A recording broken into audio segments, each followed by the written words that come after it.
esta reunión vamos a presentar los trabajos que se presentaron como presentación oral en el Congreso de Gastroenterología del 2018 en Puerto Varas. En esa oportunidad se presentaron muchos trabajos. Estos fueron las plenarias que son las presentaciones que la CHET considera las más importantes, las que tienen mayor impacto y que tienen un mejor diseño desde el punto de vista estadístico. Sin embargo, la mayoría de estas presentaciones corresponden a trabajos de investigación molecular, trabajos de determinación de genes de polimorfismo, ese tipo de cosas que en general no son tan impactantes para nosotros que hacemos clínica, digamos. Entonces nos dimos el trabajo con la María Esther Bufadel y con el grupo de la CHET de revisar un poquitito las presentaciones que fueron trabajos libres orales durante el Congreso, que se presentaron el 28, 29 y de noviembre. Y aquí buscamos de estas 82 presentaciones cuáles nos parecían que eran más interesantes desde el punto de vista clínico. Y nos pareció que estas 4 que vamos a ver a continuación son las más importantes, las más significativas, un poco reflejando qué es lo que se hace en la práctica clínica en nuestro país. Entonces, ese es el orden como vamos a presentar ahora y cómo van a venir las presentaciones. Invitamos adelante, digamos, a Felipe Silva, de la Universidad Católica, que nos va a presentar pancreatitis autoinmune, experiencia de 12 años en el Hospital Clínico de la Universidad Católica. Adelante, Felipe. Muchas gracias, doctor Montenegro. Bueno, en primer lugar, esto no es un trabajo específicamente de endoscopía, pero de todas maneras, muchas gracias por invitarnos. Bueno, el trabajo que presentamos el año pasado se llama Pancreatitis autoinmune y la experiencia de 12 años en el Hospital Clínico UC Christus. Bueno, como introducción, ustedes todos saben que la pancreatitis autoinmune es una enfermedad fibroinflamatoria que tiene un compromiso difuso focal pancreático y comparte elementos clínicos y morfológicos de una pancreatitis aguda y una crónica, pero también últimamente se ha ido perfilando, ¿cierto?, como una entidad aparte. La forma, digamos, la etiología parece ser multifactorial y no completamente entendida hasta ahora, pero obviamente hay un peso de la autoinmunidad que no es menor. Y hay cuadros primarios solamente de pancreatitis autoinmune y también hay cuadros asociados, ¿cierto?, a otras enfermedades autoinmunes. El marcador principal de esta enfermedad, ¿cierto?, es el hallazgo de células plasmáticas que se tiñen con IgG4 en las biopsias de tejido, que pueden ser el tejido pancreático, pero también en otros tejidos, digamos, de otros compromisos extraorgánicos. Y adicionalmente, porque esto puede ser engorroso, tenemos niveles plasmáticos de IgG4 que han, digamos, demostrado una buena correlación. El desafío clínico más importante de estos pacientes es diferenciar este cuadro con una neoplasia pancreática, particularmente un adeno-CA de páncreas, para lo cual han ido evolucionando ciertos diversos criterios, como estos criterios ISORT, que es lo que ustedes ven abajo, que involucran histología, imágenes sugerentes, serología, otros órganos involucrados y respuesta a tratamiento esteroidal, que nos pueden asistir en dirimir, ¿cierto?, si esto acaso es una pancreatitis autoinmune o no. Y el tratamiento, básicamente, históricamente, se basa en los esteroides y los inmunomoduladores cuando procede. Ahora hay algunos hechos reconocidos de la enfermedad, ¿cierto? Esto es una enfermedad que es tradicionalmente infrecuente. Posiblemente uno pudiera debatir que cada vez es menos infrecuente, pero de reciente reconocimiento, en donde ha habido un cisma o un cambio en los criterios diagnósticos. Recordar que estos criterios ISORT fueron propuestos en el 2006 y reordenó un poco la dinámica de la pancreatitis autoinmune. Y por otro lado tenemos desafíos diagnósticos que son muchos, requiriendo un manejo interdisciplinario. Y ahí puedes ver ustedes, ¿cierto?, que usualmente se requiere la participación del gastroenterólogo, pero también del cirujano, del radiólogo, del patólogo, del endosonografista y de otras especialidades afines. Por lo tanto, esto también plantea un desafío, más aún cuando uno considera que los grupos que atienden estos pacientes han ido acumulando experiencia creciente. Por lo tanto, nos pareció importante describir los casos de esta enfermedad que fueron diagnosticados y tratados en la red de salud de nuestro hospital durante 12 años. Y para lo cual diseñamos un estudio retrospectivo que fue observacional, en donde nosotros obtuvimos unas bases de datos, ¿cierto?, para poder evaluar los casos de pancreatitis autoinmune que se suscitaron entre 2006 y 2018. Y esto emanó de registros del Departamento de Gastroenterología de la Universidad, de la plataforma de imágenes de la Católica. Es decir, nosotros ordenamos, ¿cierto?, una búsqueda en el sistema web 3000, en donde cualquier paciente que parecía que tuviera una pancreatitis autoinmune, bueno, lo íbamos a incluir y luego íbamos a pasarlo por un sedazo o por un análisis crítico. Además, solicitamos registros quirúrgicos. Los cirujanos ahí nos ayudaron, sobre todo las pacientes que se operaban, ¿cierto?, bueno, con mayor o menor éxito en términos de su patología autoinmune. Cuando nosotros reclutábamos, ¿cierto?, un paciente, nosotros recabábamos, ¿cierto?, la información de registros clínicos, tanto físicos como electrónicos, pero también radiológicos y anatomopatológicos. Entonces esto también tiene que ver con un equipo multidisciplinario que nos ha ido ayudando, que hemos ido aunando esfuerzos. Nosotros en realidad nos fijamos cuando en la ficha, ¿cierto?, en el record ahí, de medical record, existía la pancreatitis autoinmune diagnosticada, pero nosotros también le exigimos a la muestra que, bueno, cumpliera por lo menos más de un criterio ISORT, que es como lo más en boga, ¿cierto?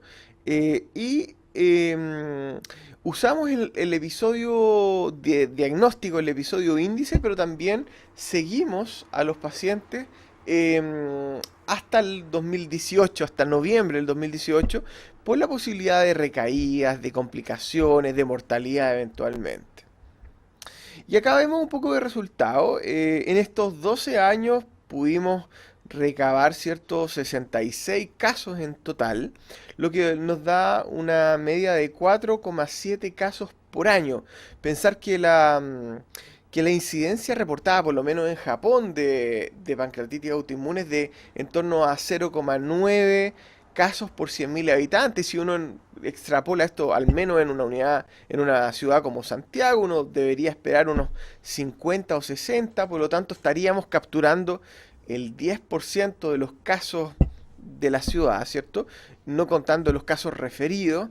Pero claramente aquí hay un sesgo porque debe haber algún subgrupo de pacientes que se quedan en la casa, digamos, que no consultan inmediatamente. Y vemos acá una tendencia positiva, ¿cierto? Una correlación positiva, que mientras más pasa el tiempo, ¿cierto? Parece ser que más casos diagnosticamos, ¿de acuerdo? Y en cuanto a las características basales de los pacientes, bueno, tenemos una edad, en una mediana de edad de 53 años, con un rango entre 17 y 81 años, con una predominancia de pacientes hombres, con un tabaquismo activo del 27%, un consumo importante de alcohol de 4,5%. Solo un paciente de la muestra tuvo antecedentes familiares duros de su padre con pancreatitis autoinmune y casi un cuarto de los pacientes tenían alguna forma de patología biliar previa. El motivo de consulta del caso índice, por cierto, bueno, contrario a lo que uno pudiera leer en la guía, el dolor abdominal, que tradicionalmente no ha estado muy presente en nuestra muestra fue importante. Es decir, por lo menos 52 pacientes tuvieron dolor abdominal como presentación de su cuadro índice, seguido de síndromes ictéricos, de un cuadro hecho y derecho de pancreatitis aguda, y menos frecuentemente una sospecha de neoplasia, un síndrome consuntivo, y finalmente dos pacientes como un hallazgo que posiblemente se estudiaron por otras digamos, enfermedades o cuadros clínicos. Ahora, si uno ve el tiempo de diagnóstico, vemos que pasó un buen tiempo desde que se diagnosticó, digamos, partiendo de los primeros síntomas. Vemos acá, les presento los datos en promedio, que fueron 9 meses promedio desde los primeros síntomas hasta que se diagnostica la pancreatitis autoinmune, pero fíjense ustedes que esta variabilidad, ¿cierto? El error estándar, la desviación estándar es muy alta, por lo tanto, esto nos obligó a calcular ahí también la mediana, que fue de 1 mes y medio, que no deja de ser, ¿cierto? Desde que un enfermo ingresa con un cuadro clínico indiferenciado, ¿cierto? Hasta que recibe un diagnóstico de pancreatitis autoinmune, usualmente hospitalizado, bueno, puede transcurrir 1 mes y medio fácilmente. Y luego tenemos el número de episodios de pancreatitis aguda, ¿cierto? Que tiene un promedio de 1,5 casos por persona. Es decir, esto soporta la idea de que este es un cuadro en teoría recurrente, ¿cierto? De varias pancreatitis agudas. En cuanto al curso clínico, más de la mitad de los pacientes tuvieron cuadros de pancreatitis aguda a repetición, pero fíjense ustedes que una minoría de los pacientes tuvieron pancreatitis aguda grave, que eso está bien reportado en la literatura, sobre todo para pacientes con enfermedad tipo pancreatitis autoinmune tipo 1, la IgG4, ¿cierto? Son casos en donde los ataques de pancreatitis son más bien leves y eso está un poco reflejado en nuestra muestra. La enfermedad inflamatoria intestinal acompañó a un grado de pacientes, ¿cierto? Que no fue tan importante, pero en el subgrupo efectivamente la colitis ulcerosa fue algo de bastante peso en pacientes con pancreatitis autoinmune IgG4 negativo, que eso también es un dato que está en línea con lo reportado previamente por la literatura. Y Sjögren en 6%, y interesantemente casi la mitad, o sea, casi un cuarto de los pacientes tuvieron alguna otra forma de autoinmunidad. Ya que eso también pudiera estar un poquito más abajo si uno quiere parear con los estándares de pancreatitis autoinmune tipo 1. Y respecto al laboratorio, bueno, los antinucleares estuvieron presentes en 10 de 34 mediciones solicitadas, que le da un 29%. El factor reumatoideo en un 25% de las muestras solicitadas. Interesantemente, el IgG4 estuvo presente en 19 de 58 pacientes solicitados, que da un 32% digamos, incidencia, que también puede ser un poquito bajo si uno lo contrasta con las series internacionales, y ahí podemos tener alguna discusión, alguna teoría. Personalmente yo pienso que estamos capturando un poquito menos de pancreatitis tipo 1 y un poquito más de pancreatitis tipo 2, es una opinión personal, pero si uno se fija, son las que tienen menos IgG4, las que tienen más colitis ulcerosa. Bueno, alteración de prueba hepática importantemente, posiblemente, bueno, por la masa pancreática, posiblemente por la colangiopatía autoinmune, ¿cierto? Los estudios de mutación de diversas enfermedades que cursan con compromiso pancreático, ya sea autoinmune o crónico, tuvieron bastante baja ganancia diagnóstica, 0%. En algún paciente se le pidió un estudio de mutación de fibrosis quística, no salió. Y abajo yo les muestro un gráfico de dispersión justamente con los 19 pacientes que cumplían criterios de positividad para IgG4. En nuestro laboratorio, un examen de IgG4 positivo tiene que ver con más de 82 en la medida, ¿cierto?, que tenemos, miligramos por decilitro. Pero recordar que los criterios ISORT más validados actualmente exigen que haya digamos, que esté al doble del valor superior a lo normal. Por lo tanto, aquí yo les tiro una flecha roja para decir, bueno, de toda esta población de pacientes con 19 IgG4 positivo, bueno, solo algunos cumplían el criterio específico, ¿cierto?, de IgG4 positivo, con un promedio bastante alto, ¿cierto?, considerando que el valor, ¿cierto?, es de 82, por lo tanto el valor dos veces sobre normal es de 164, así que en general nuestros pacientes que tuvieron IgG4 fueron realmente positivos, digamos, no hubo mucha duda. Em, bueno, ahí el tipo de imagen usada en nuestro centro fue mayoritariamente la resonancia, seguía de lejos por el TAC y en una relativa minoría de los casos se hizo una endosonografía y un PET.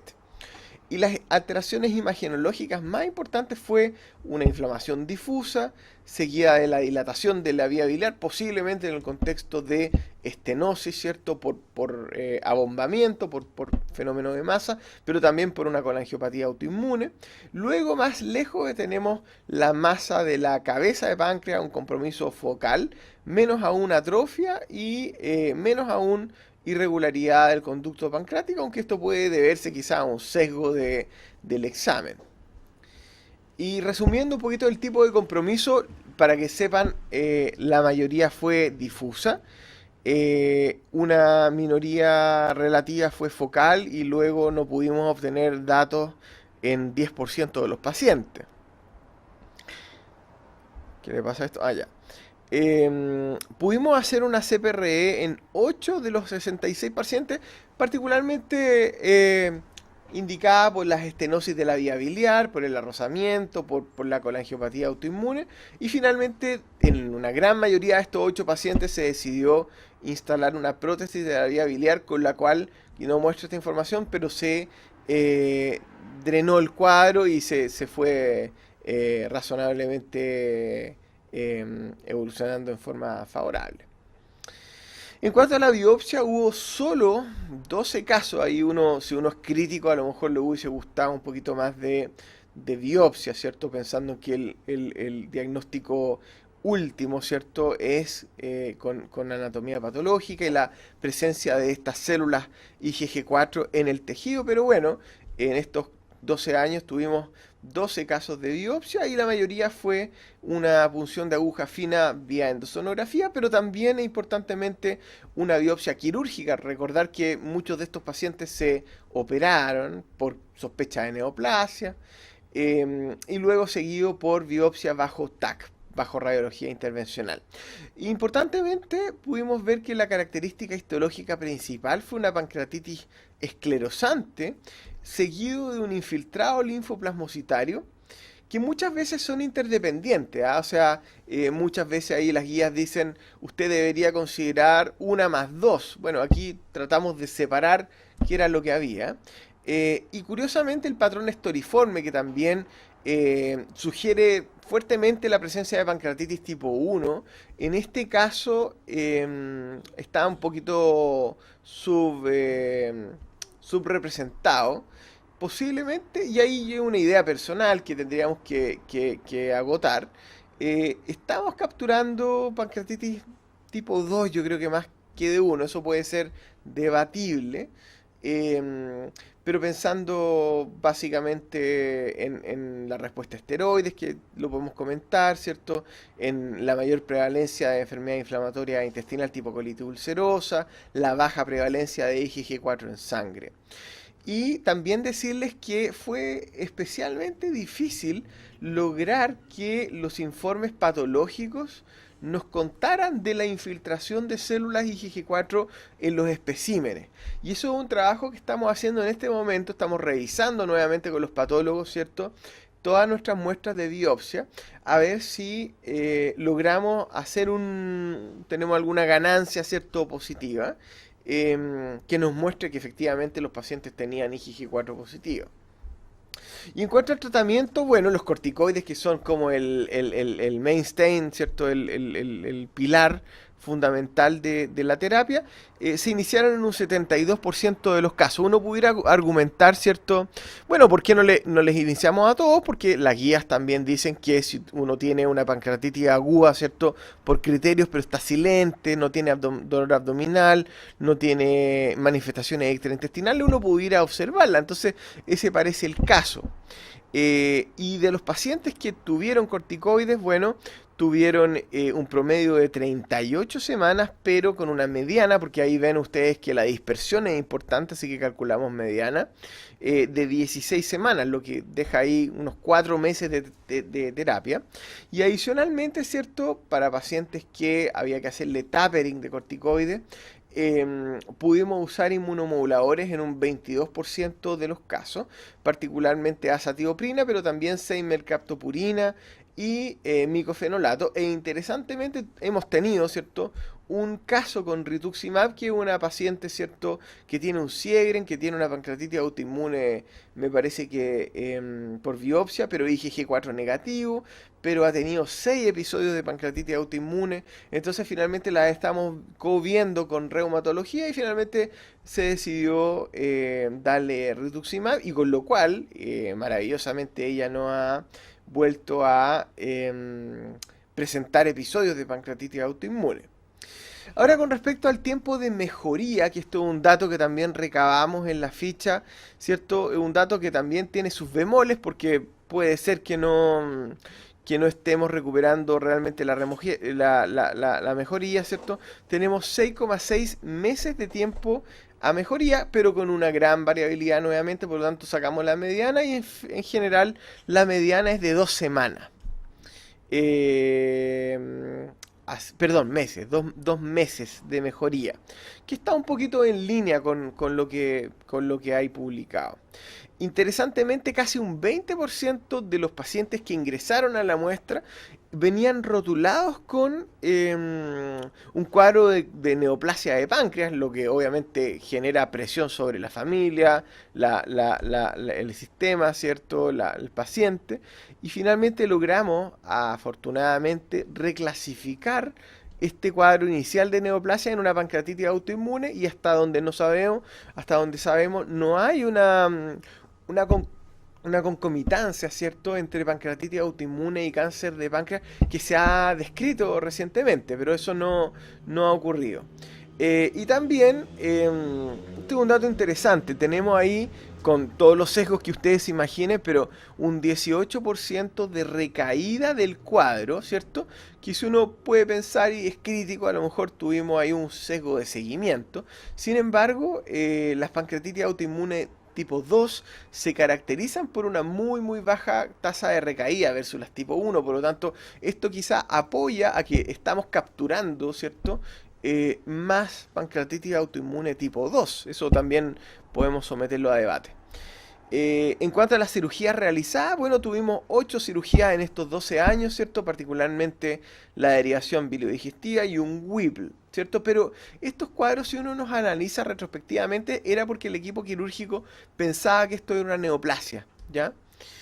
Y después, retrospectivamente, nos dimos cuenta que no era. Ahora nosotros, ¿cierto? Les había hablado yo antes de los criterios ISORT, ¿cierto? Que han ido un poco ordenando este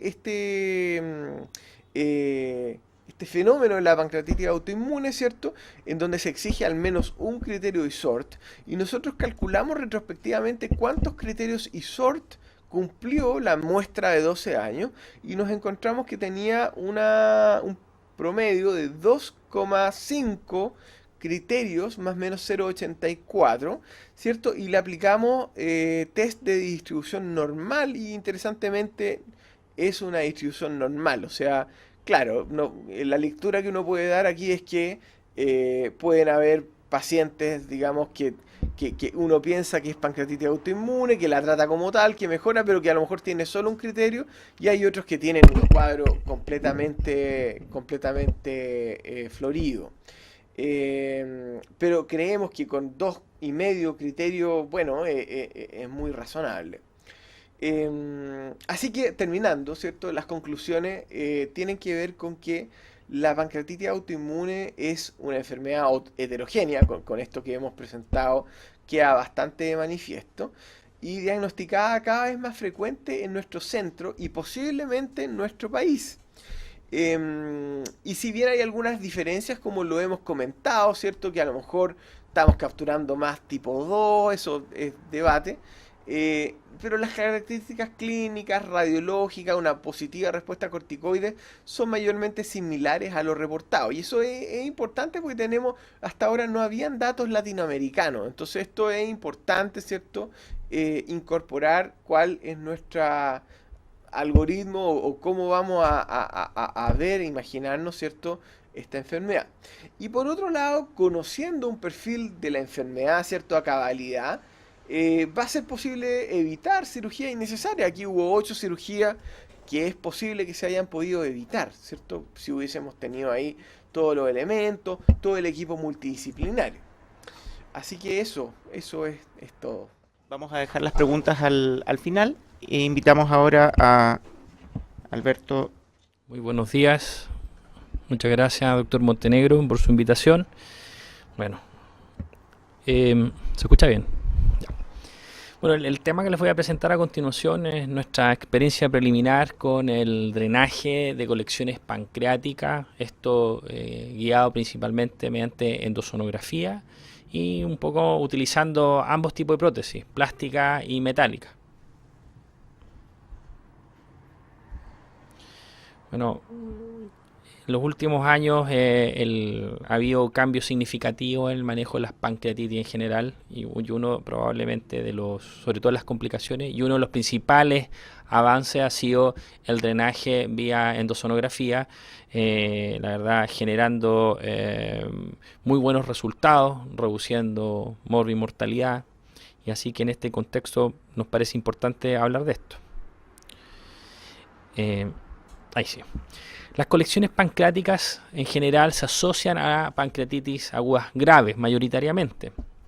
Se clasifican en 2 grandes grupos: los pseudoquistes, que son mayoritariamente líquidos, y las necrosis encapsuladas, que tienen más bien componente sólido con necrosis y realmente son en pancreatitis mucho más graves, reflejan mayor daño del tejido.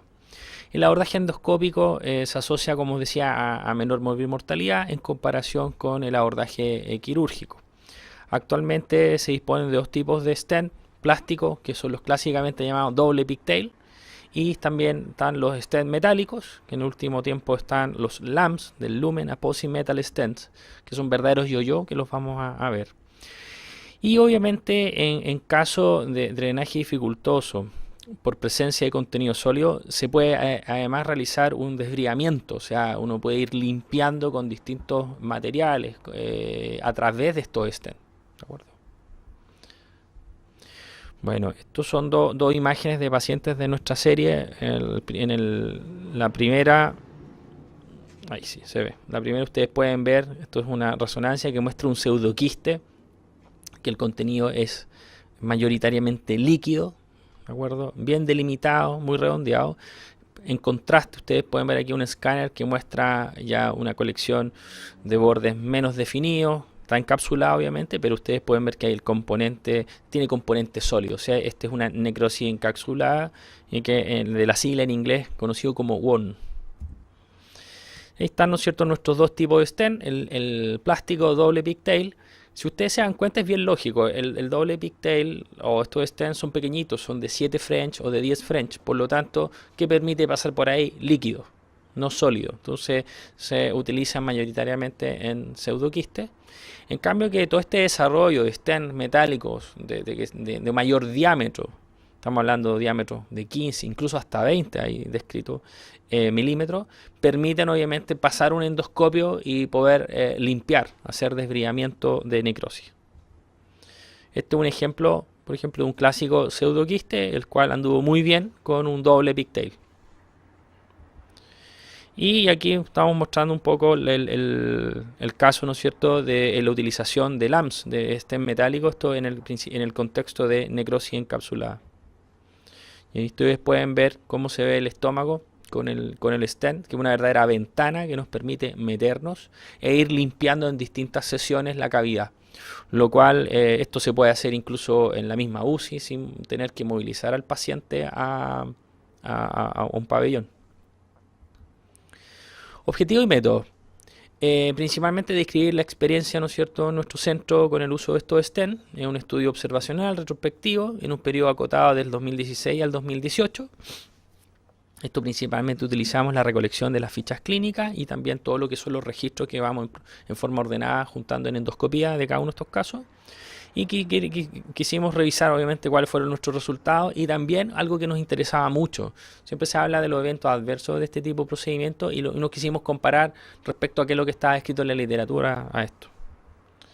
Entonces, desde el punto de vista de las características, el total de número de colecciones en este periodo fueron 17, con una promedio de 49 años. Tuvimos un rango de 12 a 71 años. Mayoritariamente fueron hombres. El tamaño, aquí el rango fue desde 4 hasta 19 centímetros, pero en promedio son 12 centímetros en nuestras colecciones. Respecto al tipo de colección, pseudoquistes fueron 8 y necrosis encapsulada 9, o sea, más o menos 50% cada uno. Y esto es bien importante porque siempre se habla de cuándo drenar las colecciones. Y en este contexto es bien importante ver que hay algunos criterios que son bastante razonables. Uno es la infección y el dolor. Y de hecho en nuestra serie la principal razón de drenaje fue la infección de estas colecciones. En 11 casos, dolor, o sea, el paciente estaba con muchas molestias, 5 casos, y aumento del tamaño fue solo un caso.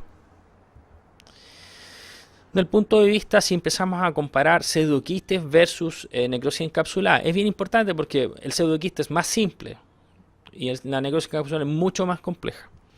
El éxito en general fue en ambos grupos, logramos un 100% de éxito desde el punto de vista del manejo. Reintervención endoscópica, los pseudoquistes ninguna, en cambio de que en la necrosis encapsulada tuvimos 3 casos. Necesidad de un abordaje adicional en los pseudoquistes ninguno, pero sí obviamente la necrosis encapsulada se requirió obviamente el apoyo de otro tipo de acceso vía quirúrgica. Tiempo desde la pancreatitis, esto es bien interesante, los pseudoquistes realmente empiezan a dar problemas después de mucho más tiempo. En este caso fue casi, en promedio fue cerca de un año en los pseudoquistes, versus la necrosis encapsulada, como ustedes ven, generalmente fue al mes, justo a las 4 semanas, la ventana a las 4 semanas. Y esto principalmente porque generalmente la gravedad de la presentación de las necrosis encapsuladas es mucho mayor. O sea en el contexto de un paciente con pancreatitis grave, que está en una UCI, que está con infección, con CIRS, con falla orgánica múltiple, etc. Tipo de drenaje utilizado. En los pseudoquistes la mayoría fueron drenajes plásticos, o sea, de hecho, la totalidad, 8, ninguno metálico, versus que las necrosis encapsuladas en la gran mayoría fueron metálicos.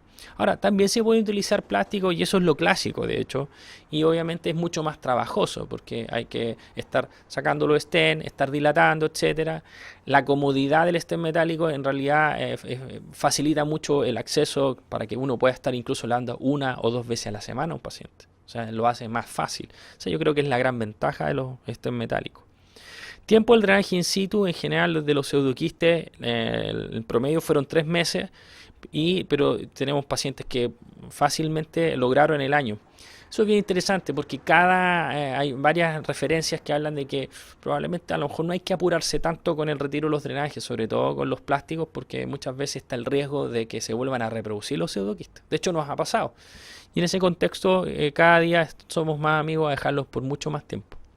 Y respecto a la necrosis encapsulada, en general el tiempo del drenaje in situ generalmente es de 30 días en promedio máximo. Y eso es bien importante porque se sabe que el uso de stent metálico, mientras más tiempo pasen, si sobre todo pasan las 3-4 semanas que estén in situ, aumentan los riesgos de complicaciones. principalmente porque las colecciones empiezan a colapsar y empieza a contactar, ¿no es cierto?, el metal con la pared, y ahí se pueden tener casos de, sobre todo, de hemorragia o que se entierre el stent. Entonces eso también es bien importante tener en cuenta, de que no es llegar y dejarlo, tienen sus timing, y también es importante el momento del retiro.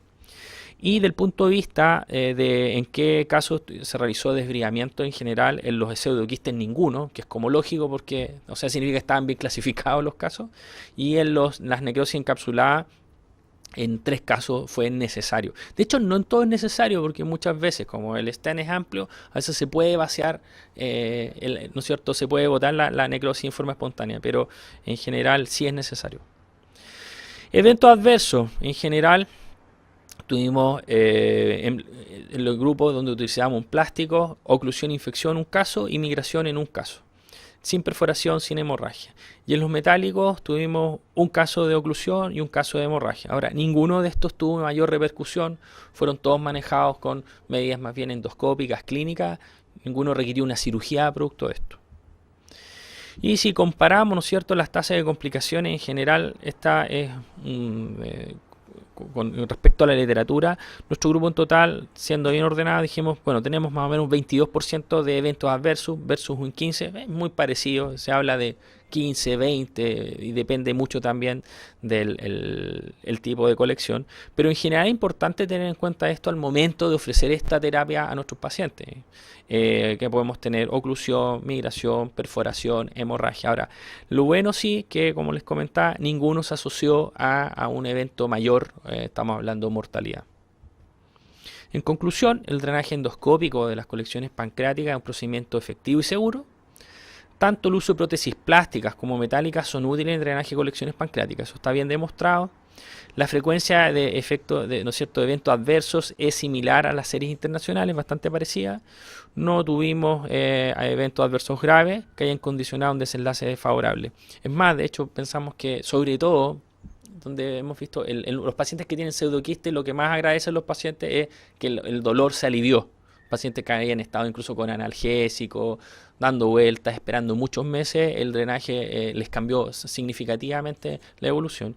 Y por otro lado, pacientes muy graves que estaban muy infectados, con requerimiento de droga vasoactiva, el hecho de colocar el stent, la verdad que mejoró significativamente el estado general, y yo creo que tienen un impacto muy positivo y que es importante tener en cuenta. Esta es la verdad de que es nuestra propuesta actual, que un poco no es idea original nuestra, en gran parte es lo que hemos ido revisando en la literatura, conversando con expertos, y de alguna forma lo hemos resumido, y es con lo que estamos trabajando hoy. ¿Cómo es nuestra propuesta? Pensamos de que el mejor escenario, obviamente, dentro de las colecciones son los pseudoquistes, porque es líquido, y el peor escenario son las necrosis encapsuladas, ¿no es cierto?, que es principalmente sólido. Ahora, el tema de las 4 semanas es para discutir largamente en otra reunión, pero al menos el concepto es que después que hay una colección en el contexto de una pancreatitis, luego de las 4 semanas, se logra principalmente crear una cápsula adecuada. ¿Y eso qué permite? Mayor seguridad, es mayor facilidad para poder, ¿no es cierto?, realizar, ¿no es cierto?, un drenaje. Ahora, si tenemos, como en el caso 1, mayoritariamente líquido, en realidad un stent plástico basta. Se podría utilizar un stent metálico, la verdad que hay stent metálicos chiquititos de 10 milímetros y que yo sé que sí se están utilizando, pero probablemente por un tema de costo me parece que no es razonable para nuestra realidad. Tal vez si en el futuro los stent metálicos bajaran de costo, podría ser muy interesante, porque si uno se podría evitar fluoroscopía al instalarlo solo con endosonografía, de repente podrían salir más económicos, pero hoy no es la situación. Si es moderadamente sólido, estamos hablando en el escenario que está intermedio, probablemente un stent plástico, y uno puede trabajar con desbridamiento suficiente. Y bueno, obviamente también, si por un tema de facilidad y si los costos están, o sea, si me refiero, están disponibles para poder solventarlo, podría ser un stent de gran tamaño, y tal vez no es necesario tener que hacer nada más. Pero si estamos hablando de una colección fea, grande, necrótica, con abundante contenido sólido, probablemente la ayuda de un LAMS, de estos stents gruesos, es lo ideal, y probablemente sí vamos a necesitar que entrar con el endoscopio a limpiar. ¿De acuerdo? Obviamente hay otros escenarios. Por ejemplo, hay pacientes en los cuales estas colecciones se extienden mucho más grandes a nivel retroperitoneal. La verdad es que muchas veces no es siempre esto. O sea, esto puede ser probablemente útil en la mayoría de los casos, pero hay situaciones excepcionales. Yo sé que hay varios grupos en Chile que han tenido, el grupo del doctor Navarrete, por ejemplo, fue muy pionero en utilizar drenajes percutáneos vía retroperitoneal, la verdad, con muy buen resultado. Y obviamente también tenemos que ver que en los últimos años también los cirujanos vía laparoscópica se han ido, ¿no es cierto?, sumando a esto y muchas veces es un trabajo en equipo en este sentido, sobre todo los pacientes que son más graves. Yo pienso que esta propuesta es muy útil para la gran mayoría de los casos estándar. Los casos más graves yo creo que pudiesen necesitar algo más que esto. Muchas gracias. Y Alberto, una pregunta. ¿Habían algunos criterios imaginológicos, distancia entre la pared y la colección, Sí. el grosor del tabique? ¿Tú ocupas eso o con estas prótesis de aposición de lúmenes en Sí. donde se Sí. empuja una contra otra, Sí. uno prescinde un poco más de...? No, la verdad es una buena pregunta. Sí, esto tiene, obviamente, es muy importante lo que dices tú. Para no tener complicaciones, y para qué, o sea, primero, para lograr un éxito y un beneficio y de no tener complicaciones hay que ser súper estricto con esto. La endosonografía permite, por ejemplo, ustedes ven esta fotografía, permite medir, ¿no es cierto?, el tamaño real. Uno utiliza Doppler, puede ver si hay algún vaso o no. Y segundo, como dices tú, la distancia entre la pared y la aguja, o el cistótomo por donde uno va a entrar, o el axius o el LAMS que uno va a utilizar. La verdad que en general el criterio que ojalá esto sea menos de 1 centímetro, o sea, probablemente de contacto, o sea, la distancia entre el device que yo voy a ocupar para pinchar y la colección no debería superar el centímetro. ¿Por qué razón? Porque claramente eso nos va a aumentar el riesgo de que esto después terminemos en una perforación, en una migración, en una complicación. Ahora, siendo bien honesto, es muy raro que eso no se cumpla, porque en general estamos hablando en pacientes que están sintomáticos, pacientes que están, ¿no es cierto?, con fiebre, pacientes que están con colecciones grandes.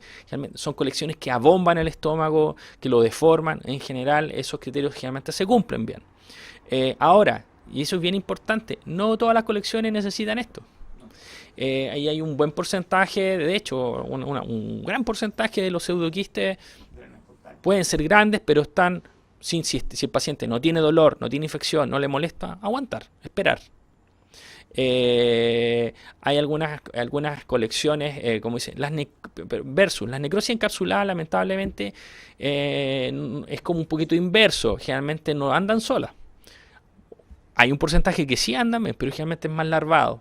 Probablemente algunos hablan que incluso hasta la mitad pudiesen andar, requieren, ¿no es cierto?, drenaje de algún tipo.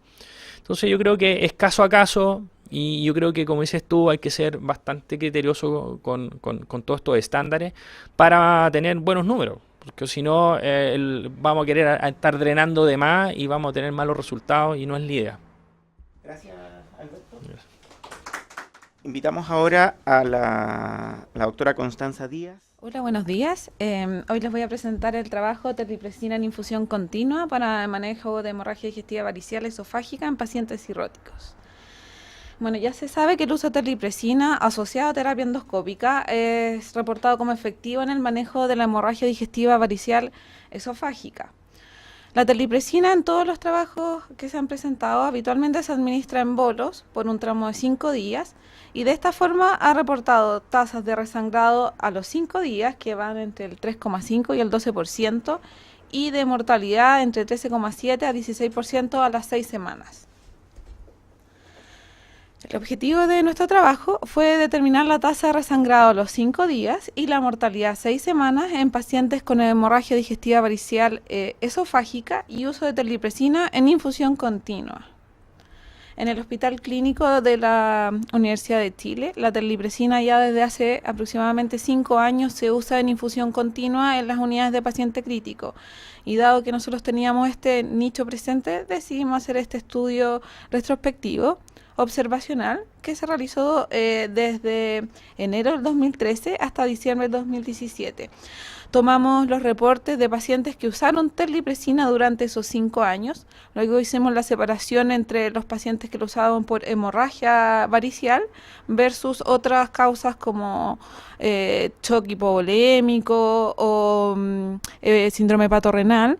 Y luego hicimos el cruce de estos datos con los datos que tiene la unidad de endoscopía respecto a las causas de hemorragia digestiva en estos últimos 5 años.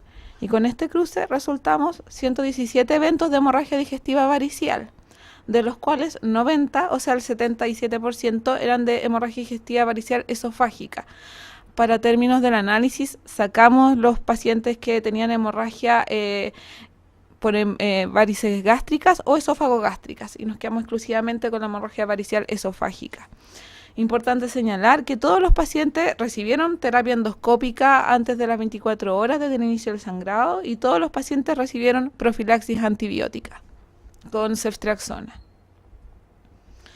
Entonces, dentro de los resultados, la caracterización de nuestra población, la mayoría eran pacientes de sexo masculino, 63%, una edad promedio de 62 años, entre 37 y 82. La mayoría de nuestros pacientes es Child B, el 46%. Y dentro de las etiologías de los pacientes, 35% NASH y casi la misma proporción de pacientes con cirrosis por alcohol. Entonces, dentro de los outcomes que buscamos nosotros, primero el resangrado del 5.º día, que de nuestros 90 pacientes con hemorragia digestiva varicial esofágica, 3 pacientes presentaron resangrado al 5.º día. Esto quiere decir el 3,3% de los pacientes.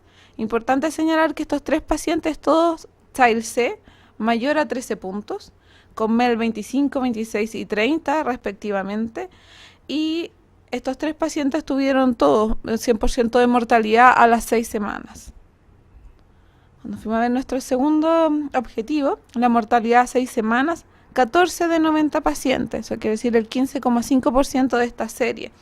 Llama la atención que un paciente era Child A, o sea, el 7% de esta población, y la mayoría, o sea, casi el 60% pacientes Child C, donde están incluidos los 3 pacientes que resangraron precozmente.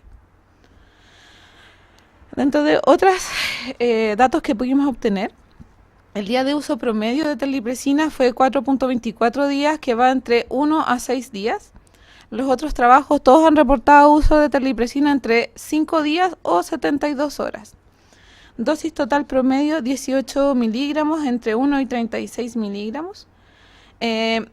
Reacción adversa severa definida como que requiera la necesidad de suspender de la terlipresina, 17 de 90 pacientes, eso quiere decir el 18,8%, que es bastante similar al 20% que se muestra en el trabajo de infusión continua de terlipresina para síndrome hepatorenal. En ese trabajo era prácticamente el mismo porcentaje de RAM severa con necesidad de suspensión de fármaco.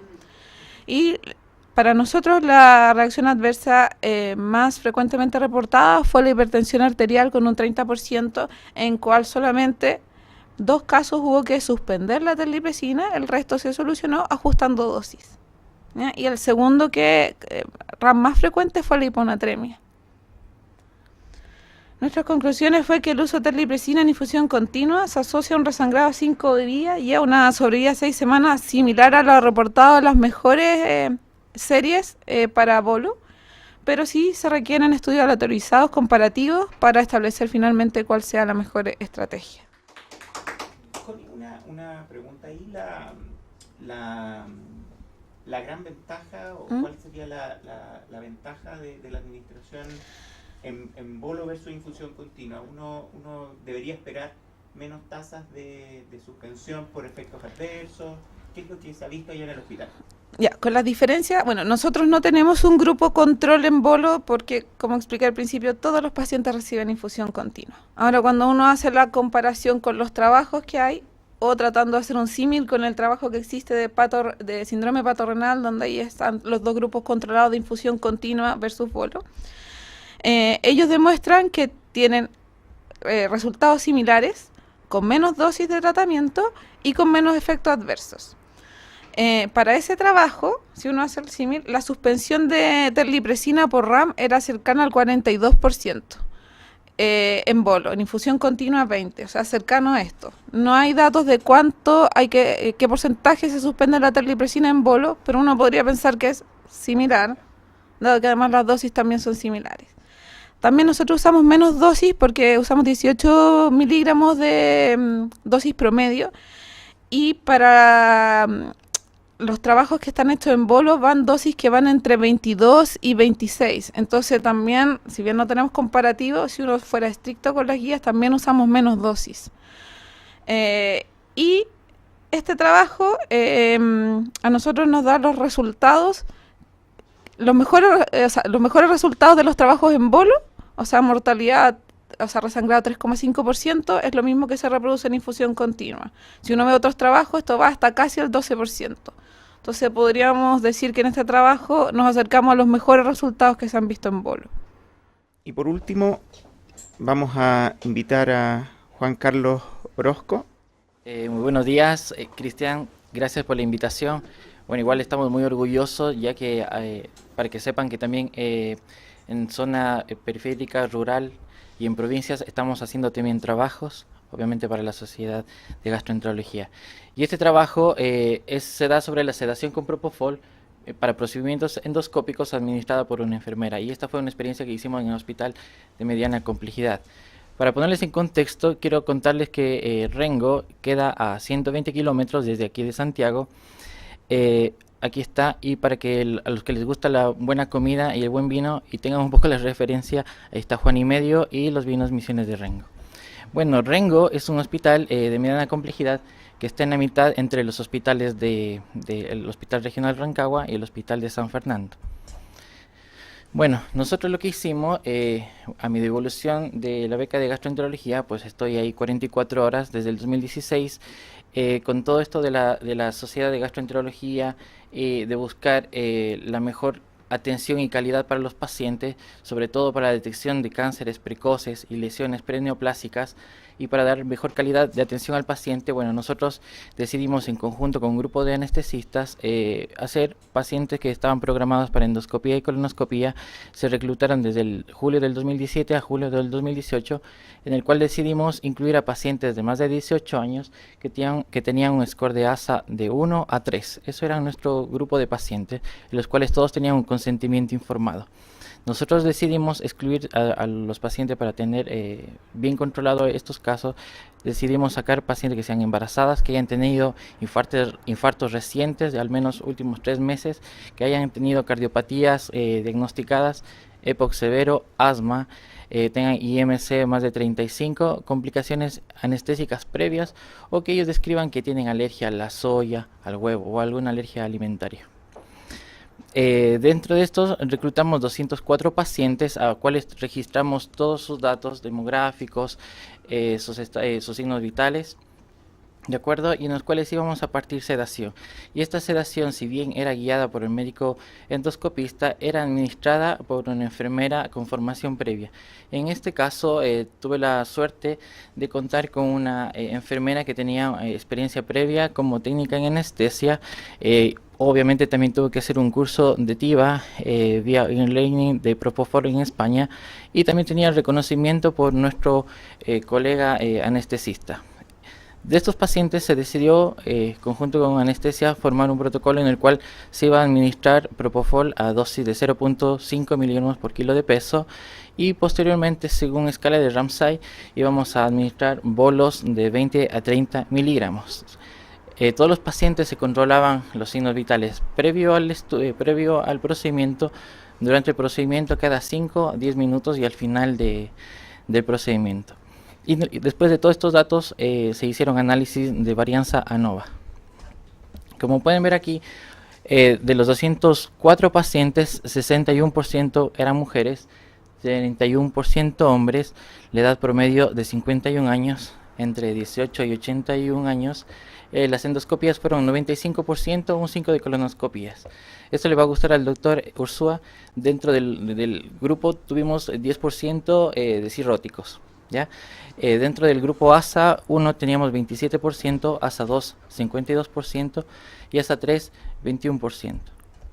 ¿Por qué lo mencioné de los cirróticos? Pues inicialmente nosotros teníamos mucho paciente que tenían necesidad de realizar procedimientos de ligaduras y ustedes saben que usar midazolam en estos pacientes generan un cierto rango de encefalopatía, así que decidimos hacer básicamente todo este proyecto. Posteriormente vemos, y esta es la tabla más importante que quiero que la vean, cuando usamos Propofol, el 98.7% tenían saturaciones notables, considerables, que no afectaban al paciente. Solo 1.3% de pacientes tenían saturaciones entre el 88 y 90%, y ninguno de nuestros pacientes tenían saturaciones menos de 88. Cuando utilizábamos sedaciones balanceadas, es decir, asociación de Propofol con midazolam, podemos ver que en ellos el 92.2% tenían saturaciones más del 91%, el 3.9% presentaban saturaciones del 88 a 90% y solo el 3.9% saturaciones menos de 88%. Ojo que estos eran reversibles solas y generalmente duraban menos de 30 segundos. En relación al análisis de los signos vitales y de la hemodinamia, podemos ver que ninguno hubo variaciones ni a los 5 minutos ni a los 10 minutos de las presiones en los grupos ASA1, ASA2 y ASA3. Bueno, ustedes saben que a nivel internacional las guías europeas y americanas son claras en su postura en relación a la administración por no anestesista, en el cual básicamente si que hay un grupo formado de enfermeras, se podría pensar en dar esta sedación, ya que permite tener procedimientos de buena calidad e inclusive se pueden usar para procedimientos de largo, que son un poco más demorados, como RCP, y en el caso del doctor Espino también como la endosonografía. Bueno, la guía de anestesia también americana obviamente lo recomiendan. Ellos ya han hecho un análisis de 36.000 pacientes en los cuales solo son complicaciones de desaturaciones obviamente menos del 1% y ninguna mortalidad. Tampoco de estos casos que ellos han revisado, ninguno ha requerido intubación o algún riesgo fatal. Mientras yo les estoy contando esto, ya en España ya se están haciendo cursos en los cuales llevan ya más de 80 ediciones en relación a sedación profunda, en el cual la base es el Propofol, y esto ya va dirigido a médicos y enfermeros. Así que mientras nosotros aquí estamos, yo les estoy mostrando este trabajo, allá ya lo están haciendo básicamente. Bueno, tuve la suerte de estar en un hospital allá en Barcelona, en el Hospital Sant Pau, y efectivamente para las endosonografías hay una enfermera que está aportando la sedación para los médicos y para los pacientes.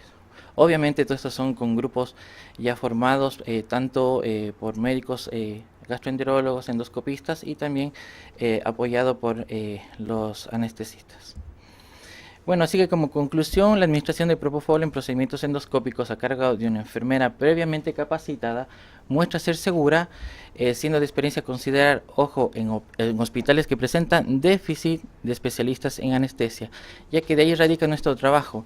Nuestro trabajo no fue en que hacerlo sin apoyo de anestesistas, sino obviamente en zonas rurales, en zonas de regiones donde hace falta este recurso de especialista y bueno, bajo la tutela de todo el equipo y bajo protocolos bien diseñados puede ser posible y con seguridad y con calidad. Eso.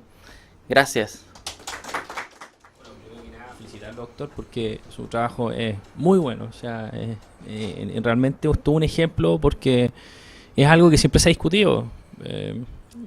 Siempre lo ideal, yo creo que hoy día es tratar de tener, la sedación es tremendamente importante en cuanto a la experiencia del usuario, o sea, los pacientes claramente no es lo mismo hacerse una colonoscopia con midazolam fentanil que con Propofol, y lo otro también, la sedación, sabemos que cuando analizamos las complicaciones, la mitad de las complicaciones o de los eventos adversos relacionados, ¿no es cierto?, a procedimientos endoscópicos por la sedación. Y muchas veces pasa porque hay pacientes que son un poquito resistentes y se le coloca más y más midazolam o más fentanil o ketamina y más encima muchas veces no les toma bien, termina siendo riesgoso. Estoy seguro que varios han tenido alguna vez que algún paciente les ha mordido un endoscopio o algún convito, alguna cosa. Entonces en ese contexto siempre se ha hablado de que sería ideal poder contar con Propofol, siempre. Ahora sabemos lo caro que implica por todo el proceso, porque hay que tener recurso anestesista, hay que tener las máquinas, el propofol, etcétera, y probablemente yo entiendo que hay déficit de anestesia, sobre todo para sacarlos del pabellón a procedimiento endoscópico. Y probablemente toda esta experiencia que es muy fuerte en Europa, o sea, esto lleva hace años en Europa. Yo creo que aquí el doctor está haciendo un modelo espectacular que hay que solo felicitarlo. Y yo quería preguntarle al doctor lo siguiente. Uno, ¿cómo convenció al anestesista de hacer esto? Eso me da una duda así muy... Y un poco, y si tiene alguna estrategia como para poder presentar esto a los anestesistas en Chile, porque probablemente pudiese haber cierto grado de resistencia que es razonable, pero que del punto de vista, yo creo que de política de salud pública y de evidencia, no debería haber resistencia. Yo sé que es una pregunta compleja, pero yo creo que me gustaría saber cómo fue la relación, cómo llegaron a esta conclusión con los anestesistas, porque yo creo que no es algo fácil de lograr. Eso. Bueno, esa pregunta, bueno, igual es un poco pillín, porque la enfermera que trabaja conmigo, bueno, ella fue previamente técnico en anestesia y trabajó ya por 3 años con el colega anestesista. Entonces yo me valí de esa experiencia y de esa relación que tenía en el cual, y bueno, que trabaja conmigo y presentar el trabajo basándome obviamente en un trabajo que le hizo Peter Billman en el 2011 de Dinamarca, en el cual ellos ya mostraban que bajo una enfermedad entrenada se podía hacer. Así que le presenté el proyecto, porque obviamente necesitaba a alguien que sea reconocido también por la Sociedad de Anestesia, y bueno, él me decía, hagámoslo. Yo reconozco que esta enfermera puede dar con toda tranquilidad una buena sedación. Y ahí partió. Entonces obviamente diseñamos un trabajo basado en artículos previos y el cual obviamente una de la suerte también de mi unidad que tengo a metros la urgencia y a metros, como es un hospital chico, a metros la sala de pabellón. Así que también tengo tanto urgenciólogos cerca y anestesistas cerca. Y leyendo toda la evidencia vemos que era un trabajo ganador, ya que usamos solo score de ASA de 1 a 3 y 5 comorbilidades mayores, no va a haber problema. Y básicamente en base a eso, el anestesista dijo, bueno, hagámoslo. Así que logré convencer con eso, pero en base dirigidamente a tu pregunta había una confianza de que ya había una expertise conocida de un tutor a una enfermera que se podía hacer sin ningún riesgo. Así que básicamente me apoyé por eso. Y Juan Carlos, ¿y este trabajo significó que ahora tú das a todos tus pacientes, los que tienen estas características, propofol? ¿No un cambio o sigue ocupando? Sí, no, es increíble porque el trabajo para mí ha sido fabuloso, ya que el workshop que presentaron la semana pasada y el doctor Donoso decía, parte de un buen procedimiento es tener un paciente tranquilo, no agitado, sin arcadas, y propofol me dio esto. Me ha dado esto y al final no estoy inventando nada, sino estoy haciendo algo que ya lo vienen haciendo en Europa. Así que yo lo estoy haciendo obviamente por pacientes que son súper categorizados, ya que esto me permite dar un procedimiento sumamente adecuado. Obviamente no lo puedo tener a la enfermera todo el día ahí, ya que también tiene, como somos un grupo chico, también tiene que estar viendo otras cosas que son de su competencia. Pero básicamente sí, para pacientes puntuales, sobre todo algunos que son adictos o que van a requerir, que yo ya sé que, o ustedes ya saben que va a requerir una sedación más profunda, lo ocupo.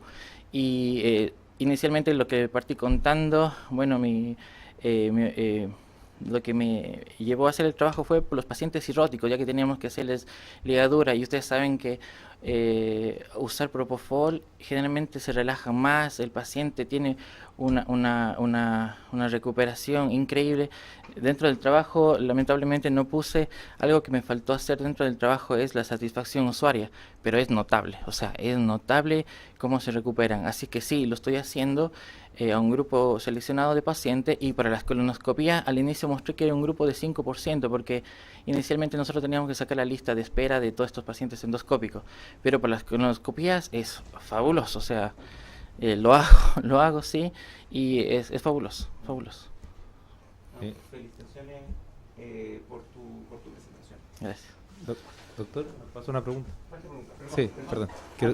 Sí, no. Bueno, el doctor me sacó a colación porque dijo que a mí me iba a gustar el tema de los cirróticos y ahora lo está conversando también y realmente eso lo encuentro muy interesante. Y claro, con respecto al tema de la satisfacción usuario, yo sé que la idea es que uno trate de reportar eso al momento de, pero yo creo que si tienes los contactos de esos pacientes, yo creo que igual se podría hacer algo al respecto y sería muy interesante reportarlo en el congreso de este año, porque todos los que alguna vez hemos ligado pacientes, ¿no es cierto? Sabemos que aquel paciente que lo pasó mal en una endoscopia durante una ligadura no lo olvida nunca. Así que es altamente probable que puedas igual tener esos datos y sería interesante en el fondo hacer un comparativo entre la satisfacción del paciente y probablemente el tiempo de endoscopía entre los cirróticos que hiciste con Propofol y sin Propofol. Yo creo que con esos dos datos solamente es un dato más, aparte de tu trabajo ya, que realmente es excelente, como para poder tratar de convencer, digamos, acerca de esto, porque como bien dice el doctor Orozco, un paciente que uno va a ligar y que está tranquilo realmente es un agrado, versus la experiencia contraria cuando el paciente está agitado y uno tiene que ligarlo, realmente es muy estresante para el paciente, para el médico y para el resto del equipo de salud. Así que nada, felicitaciones, Juan Sí, Carlos. gracias. Sí, bueno, y unas palabras cortas, bueno, sí, efectivamente tengo un par de pacientes que obviamente notan la diferencia. Dice, póngame lo que me puso la vez pasada. Porque realmente ya no tienen problemas con al terminar el procedimiento, durante el procedimiento, y lo notan, y uno lo nota. Y así que yo creo que se están haciendo cosas, no estamos inventando nada, pero tratando de seguir basados en evidencia que está, y eso, y mostrarles que se pueden hacer. Yo sé que colegas en el sur también de la Católica están haciéndolo, así que vamos que se puede. Y bueno, lo que dijo el doctor Espino también, bueno, me falta ahora tratar de seguirlo, de escribirlo, obviamente, para que quede más formal, y ver si al final el tema no es que no lo haga el anestesista, sino al contrario, estar junto con ellos y formar protocolos, formar como lo hacen en España, formar grupos en el cual si él no puede estar ahí, pues dé la venia para que se haga. O sea, al final gana el paciente y gana sobre todo el paciente, es lo que al final de nuestro objetivo. Eso. Gracias.